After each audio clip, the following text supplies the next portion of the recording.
সাহায্যার্থে হইল গিয়ে হারুন ভাই। আমাদের ফুটবলে কারো কাছে কোনো টাকা পয়সা নাই, আমরা নিজেরা খরচ করে দেখেন এত দূর পর্যন্ত আসছি। এই যে 49 লাখ টাকার একটা গাড়ি কিনছি নিজের ফেসবুকের ইনকাম দিয়ে এই গাড়িটা নিয়ে আসছি। আমার প্লেয়াররা বলে যে ভাই দেশের যে অবস্থা, এই রাতে আমরা এখন রওনা দিব সিলেটে যাবো হবিগঞ্জে, কয় ভাই কেউ যদি আমরা আগুন দিয়ে পুরাই দেয়। আমি বললাম যে শুনো, সিলেটি মানুষের উপর দিয়ে তো বন্যাও গেছে, আর গাজীপুর বাসীর কথা রাখতে গিয়ে যদি বাসটাও যদি পুড়ে যায় ছাই হয়ে যাবো, তাও গাজীপুর বাসীর মনে কষ্ট দেওয়া যাবে না। আপনারা দেখেন ফুটবলের এই অবস্থা, দুরবস্থা। ক্রিকেটের কাছে 900 কোটি টাকা আছে, 900 কোটি টাকা আমাদের ক্রিকেট বোর্ডের কাছে আছে, কিন্তু এরপরও আমরা ক্রিকেটের এখনের যে অবস্থা, আপনারা দোয়া করা ছাড়া আমাদের আর কোনো পথ নাই। যাদের সাথেই খেলে এদের সাথেই হারে। আজকে আমাদের আগামী একটা খেলা আছে, আল্লাহ মাহবুব জানে ক্রিকেটের কি অবস্থা হবে। আরে আমি তো ঘাম পেইলা ফুটবল খেলি, ফুটবল খেললে তো ধরেন ফুটবলটারে একটু সামনের দিকে নিয়ে যাইতেছি। এখন আরেকজন ব্যারিস্টার তৈরি হওয়া দরকার, যে সারাদিন ক্রিকেট খেললে ক্রিকেটটারে সামনের দিকে নিয়ে যাই। কারণ নাইলে যে অবস্থা, আমি হারুন ভাইরে আরেকটা ধন্যবাদ জানাই, বলবো যে ভাই আরেকটা ক্রিকেটের আয়োজন আপনি করেন, নাইলে যে অবস্থা ক্রিকেটটারও আবার কইলিয়া যে যাইতেইব। আমি জানি না, আপনারা শুনে আশ্চর্য হবেন। আমাদের ফুটবল টিম যাবে হচ্ছে গিয়ে অস্ট্রেলিয়া। আগামী সপ্তাহে মনে খেলা আছে আমাদের। 16 তারিখ।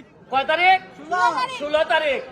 35 জন প্লেয়ার যাচ্ছে, প্লেয়ারদের সাথে কোচ টোচ যাচ্ছে, কোনো অসুবিধা নাই। 35 জন কেন, কোচ আরো 40 জন গেল, কোনো অসুবিধা নাই। কিন্তু 35 জনের সাথে আরো 22 জন যাইতেছে আমাদের ফেডারেশনের কর্মকর্তাদের ছেলে, বাতিজা, বাইকনা, বাতিজা সব মিলাইয়া অস্ট্রেলিয়া সব চলে দিতেছে। আমি এই চ্যানেল 71 জিজ্ঞেস করছে যে যারা যাবেন তাদেরকে জিজ্ঞেস করছে, ভাই আপনারা যে উৎসাহ দিতে যাবেন, কার বিরুদ্ধে বাংলাদেশের খেলা? তো মনে নাই, দেখি আমি জানি না করছি। এই লোকে আমাদের অবস্থা। হারুন বাইরে পাইলাম, এই জন্য মনের দুইটা দুঃখের কথা বললাম। সবসময় তো বলার সুযোগ পাই না। তবে আপনারা দোয়া করেন ভাই, পড়াশোনা করা ছাড়া। আর এই একটা মাত্র মহিলা জননেত্রী শেখ হাসিনা, এই ভদ্র মহিলা আছেন বইলা এখনো আমি আশা হারাই না। আমার একটা বিশ্বাস, আমি কিন্তু মনে করেন না যে এইখানে ফুটবলে লাথি দেই না, আমি লাথি দেই যে আমার পায়ের আওয়াজে যদি পা ভাঙিও যায়, এই আওয়াজও যদি জননেত্রীর কাছে পৌঁছায়, আমার একটা বিশ্বাস, নেত্রীর কাছে যদি পৌঁছায় যায়, বেশি দিন ফুটবল ফেডারেশনে 8 কোটি ডাকাতি করা যাবে। আমি আপনারা খালি একটু সাথ দিবেন, নেত্রীর কাছে খালি খবরটা পৌঁছাইতে চাই, কারণ এত লোকজন খবর পৌঁছানো যায় না। পৌঁছাইতে পারলে, আমার আজকে মাঠে উঠার সময় একজন জিজ্ঞেস করছে, ভাই ফুটবল ফেডারেশনটা কি পরিবর্তন হইব?